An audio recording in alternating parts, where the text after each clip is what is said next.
Aquí como podemos ver, este carro tiene mucha carbonilla provocada por el aceite. En el otro taller cambiaron kit de distribución, pero no limpiaron.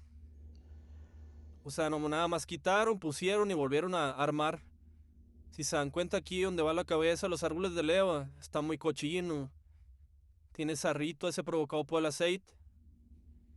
Entonces lo que hay que hacer aquí es lavar bien el motor, lavar sedazo, checar abajo también, a ver cómo estamos.